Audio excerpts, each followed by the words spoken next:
사랑의 하나님 감사합니다. 오늘 이 아침에도 저희를 깨워주셔서 이렇게 하나님 전에 나와 함께 예배하고 말씀 보고 찬양할 수 있게 허락해 주시면 감사합니다. 이렇게 하루의 시작을 하나님과 동행하며 시작하오니 오늘 온종일 하나님께서 우리의 삶을 지키시고 인도하시고 보호하여 주시옵소서. 그래서 하나님께서 동행하는 자, 하나님과 동행하고 하나님과 함께 길을 걷는 자가 누릴 수 있는 하나님이 주시는 은혜와 축복과 기쁨과 평안을 맛보아 알 수 있는 우리 모두가 될 수 있도록 주여 붙잡아 주시옵소서. 오늘도 이렇게 귀한 시간들 우리에게 허락해 주심을 감사드리고 마칠 때까지 함께 좀 있사오며 모든 말씀 예수님의 이름으로 기도드리옵나이다. 아멘. 이 시간은 계속해서 베드로의 신앙 고백이란 제목을 가지고 마가복음 8장 27절부터 38절까지 말씀을 좀 살펴봤으면 좋겠습니다. 우리 이 시간 34절 말씀을 같이 한번 읽어볼까요? 같이 읽겠습니다. 무리와 제자들을 불러 이르시되 누구든지 나를 따라오려거든 자기를 부인하고 자기 십자가를 지고 나를 따를 것이니라. 예수님께서 제자들과 무리를 불러 모았다고 그래요. 그리고 말씀하실 때 뭐라고 이야기를 시작하셨냐면 누구든지 나를 따라오려거든 이렇게 이야기했어요. 그렇다면 왜 이런 이야기를 꺼내셨을까요? 갑자기. 우리가 전에 무엇을 배웠어요? 베드로의 신앙 고백을 배웠죠. 예수님께서 물으셨어요. 사람들이 날 뭐라고 그러든 누구라고 그러든 사람들이 예수님을 엘리야라고도 그러고 세례 요한이라고 그럽니다. 선지자라고 그럽니다. 넌 나를 누구라고 하냐? 너희는 그럼. 그랬을 때 베드로가 답하죠. 예수님은 주님이시오. 또 그리스도입니다. 메시아입니다. 이렇게 신앙 고백을 합니다. 이 신앙 고백에 대해 칭찬을 하죠.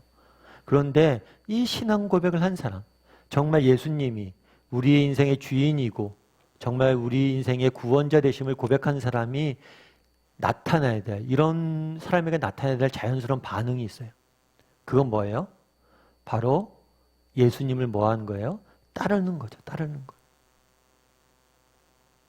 예를 들어서 그런 경우가 있을 수 있겠죠. 여러분들이 전화 통화를 하는데 갑자기 이렇게 스팸 전화가 왔어요. 그러면서 묻는 거죠. 이렇게 좋은 땅 정보가 있다고 여기 투자하면 금방 돈 벌 거라고. 그랬을 때 제가 아는 후배가 그러더라고요. 그런 전화 받으면 자기는 꼭 그렇게 얘기한대요. 그렇게 좋은 정보면 본인이 투자하지 왜 저한테 알려주세요? 저 잘 알질 못하는데? 그렇게 이야기한다고 그러더라고요. 맞는 얘기죠. 정말 그 땅이 오를 땅이란 뭐예요? 내가 투자해야 정상이겠죠. 그러면서 그런 이야기를 하는 거예요. 우리가 보통 그런 얘기를 하잖아요. 예수님에게 헌신했다 나는. 그랬더니 어느 목사님 그런 얘기를 하더라고요. 무슨 그게 헌신이냐고. 이건 투자지. 생각해보면 헌신이란 거는 손해를 볼 걸 계산하고 하는 거라고. 근데 이건 손해가 아니란 거예요. 왜요? 우리가 투자한 것들 전부 다 거둘 것이기 때문에 이거는 헌신이 아니라 손해보는 게 아니라 투자라는 거예요. 예수 그리스도를 주로 고백한 사람들. 그러한 사람들은 자연스럽게 따르는 반응이 뭐예요? 반응이 뭐예요? 따르는 거예요. 정말 이곳이 땅값이 확 뛸 걸 아는 사람은 당연히 사겠죠. 그거랑 마찬가지라는 거예요. 그래서 예수님께서는 이 이야기를 하는 거예요. 니네가 정말 나를 주로 고백하면 뭐예요? 당연히 뭘 해야 된다? 나를 따르게 돼 있다. 그럼 설명을 하세요. 그럼 예수님을 따른다는 게 뭘까요? 그것에 대해서 예수님은 두 가지로 오늘 본문에서는 이야기를 하세요. 첫 번째는 뭐냐면 뭘 하라고요? 자기를 부인해야 된다라고 이야기를 해요. 그렇다면 자기를 부인해야 된다는 건 뭘까요? 자기를 부인해야 된다는 건 뭘까요 도대체? 어떤 사람이 그런 이야기를 했더라고요. 현대 종교에 가장 지배적인 종교가 있다.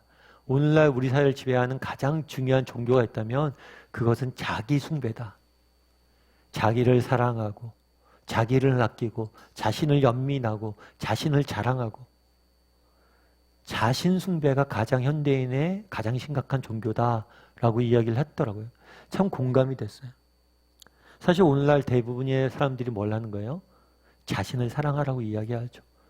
물론 자신을 사랑하는 게 나쁜 게 아닙니다. 그런데 이 자신을 사랑하는 문제, 자신을 사랑하고 숭배하는 게 문제가 있어요. 그건 뭐가 문제가 있어요? 결국에 이 자기 숭배의 끝자락에서 뭘 만나냐는 거예요.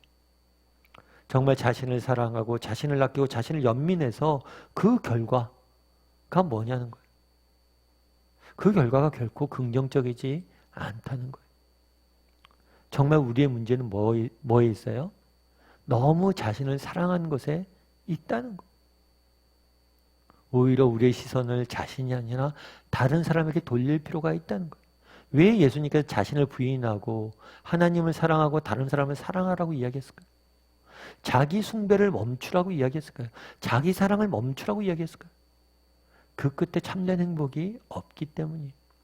여러분, 차인표 씨를 잘 알 거예요. 차인표 씨가 여러 면에서 우리에게 잘 알려져 있죠.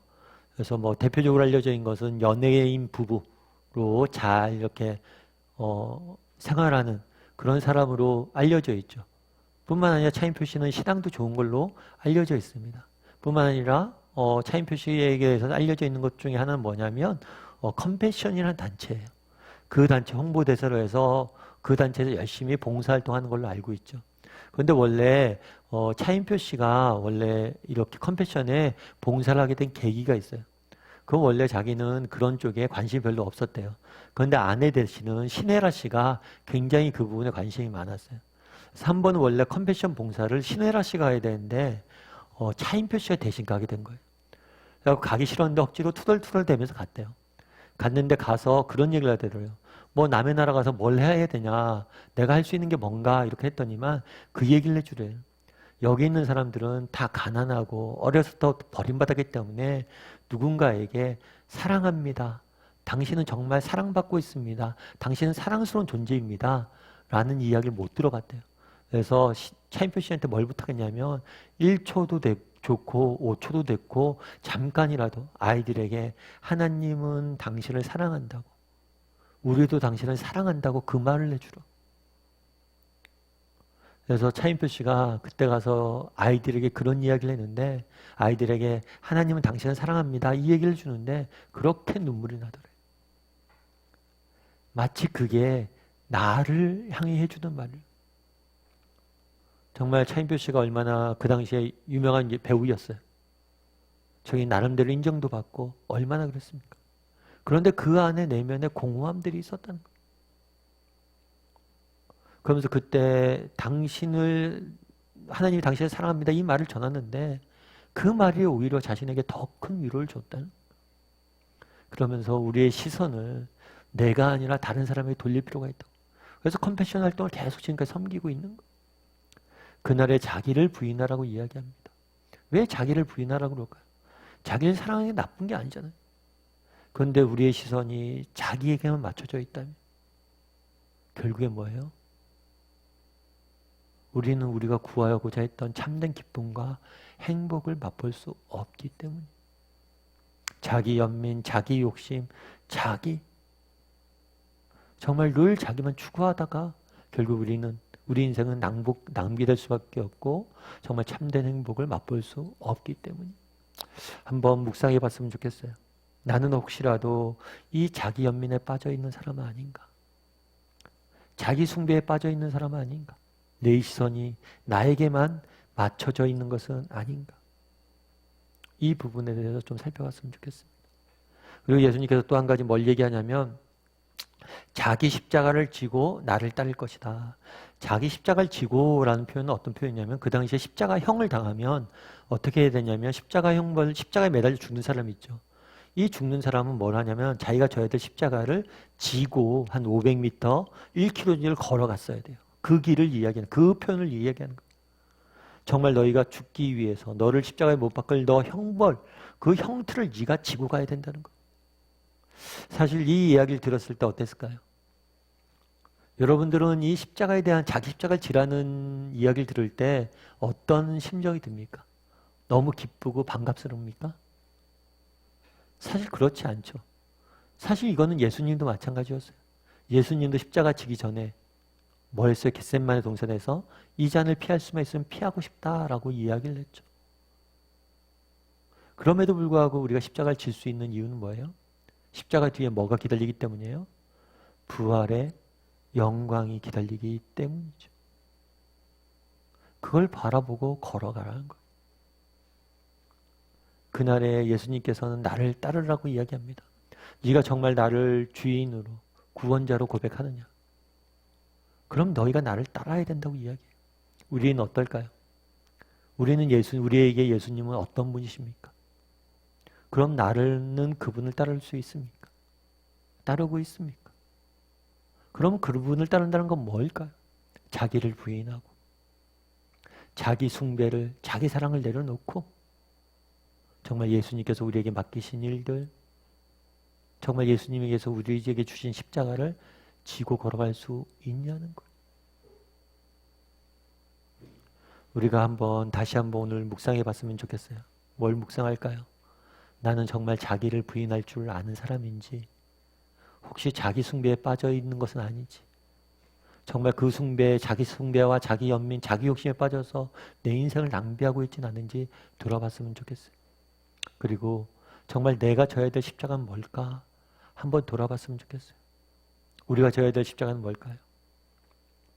정말 하나님이 우리에게 원하시는 게 무엇인지 묻고 그것에 순종해서 걸어가는 거예요. 우리가 져야 될 십자가는 다른 표현을 하면 순종이에요. 오늘 날마다 나는 얼마나 하나님이 원하시는 것이 무엇인지 묻고 그것들을 순종하려고 노력한 사람인지 돌아봤으면 좋겠습니다. 그럼 왜 순종을 해야 될까요? 그 끝에 뭐가 기다리기 때문이에요? 부활의 영광이 기다리기 때문이에요. 그래서 날마다 정말 순종할 줄 아는 사람이 되었으면 좋겠어요. 그래서 오늘 하루 정말 나는 얼마나 나 신을 부인할 줄 아는 사람인지, 그리고 나는 얼마나 십자가를 질 줄 아는 사람인지 함께 돌아봤으면 좋겠습니다. 우리 시간 함께 찬양했으면 좋겠는데요. 찬양하실 때 주님 다시 오실 때까지 함께 찬양했으면 좋겠습니다. 정말 주님을 만날 그날까지 우리가 예수님께서 내게 맡기신 십자가를 지고 예수님이 걸어갔던 그 길을 걸어갔다는 고백을 담아서 함께 찬양했으면 좋겠어요. 우리가 정말 주님을 다시 만날 그날, 또 만났을 때 주님께서 우리의 수고와 땀을 아시고 칭찬해 주실 겁니다. 우리가 하는 건 결코 헌신이 아니에요. 손해가 아니에요. 몇 배나 남는 장사예요. 그 길을 걸어갈 수 있는 사람들이 되게 해달라고 고백하면서 이 시간 우리 주님 다시 오실 때까지 함께 찬양했으면 좋겠습니다. 주님 다시 오실 때까지, 주님 다시 오실 때까지 나는 이 길을 가리라.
기도했으면 좋겠습니다. 기도하실 때 오늘 말씀 기억하면서 기도했으면 좋겠습니다.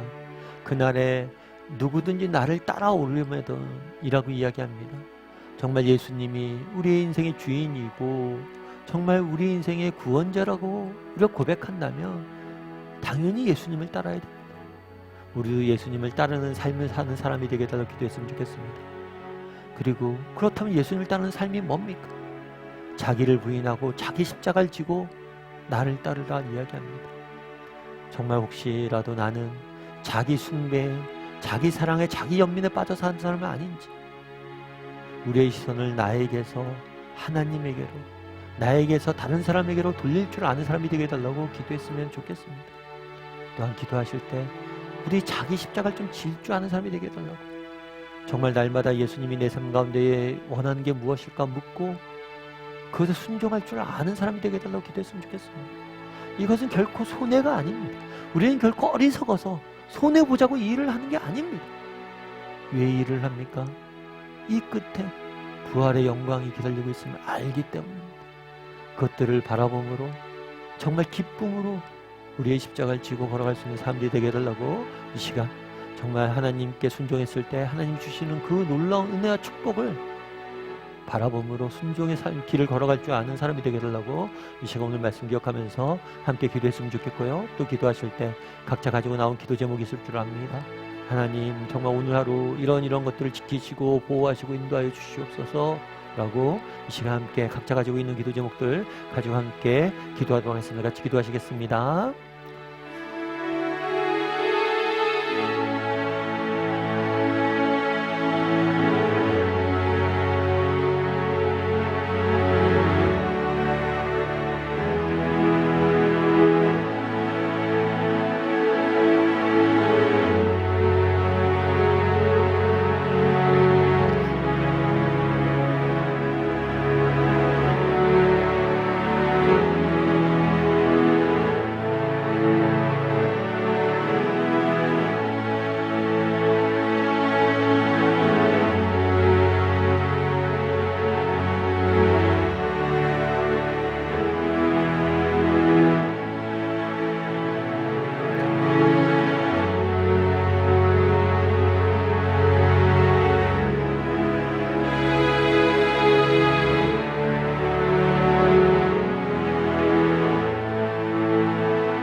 사랑의 하나님, 그날에 예수님께서 누구든지 나를 따라오려거든 이야기합니다.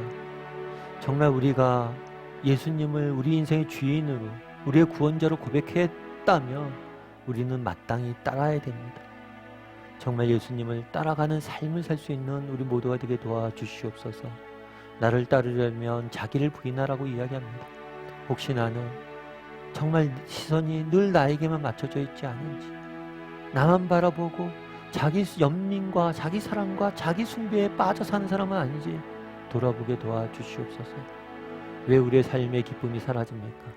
왜 삶의 의미를 잃어버립니까?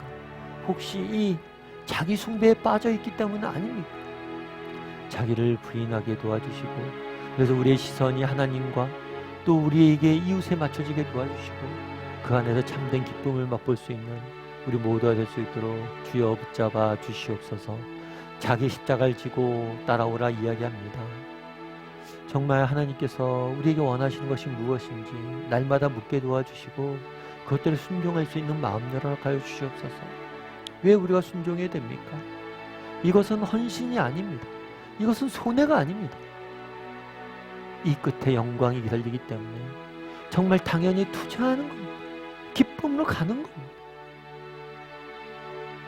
이 십자가 뒤에 기다리는 부활의 영광을 바라보므로 날마다 순종의 길을, 믿음의 길을 걸어갈 수 있는 우리 모두가 될 수 있도록 주여 붙잡아 주시옵소서. 어려운 가운데 있는 이 나라를 지키시고 또 우리의 개인의 삶들을 지키셔서 정말 오늘 하루 온전히 하나님이 주시는 은혜와 축복을 맛봄으로 하나님과 동행할 수 있는 시간들이 될 수 있도록 주께서 붙잡아 주시 믿사오며 모든 말씀 예수님의 이름으로 기도드리옵나이다. 아멘. 하늘에 계신 우리 아버지여, 이름이 거룩히 여김을 받으시오며 나라의 마옵시며 뜻이 하늘에서 이룬 것 같이 땅에서도 이루어지이다. 오늘날 우리에게 일용할 양식을 주옵시고 우리가 우리에게 죄진 자를 사하여 준 것 같이 우리의 죄를 사하여 주옵시고 우리를 시험에 들게 하지 마옵시며 다만 하에서 구하옵소서. 대개 나라와 권세와 영광이 아버지께 영원히 있사옵나이다.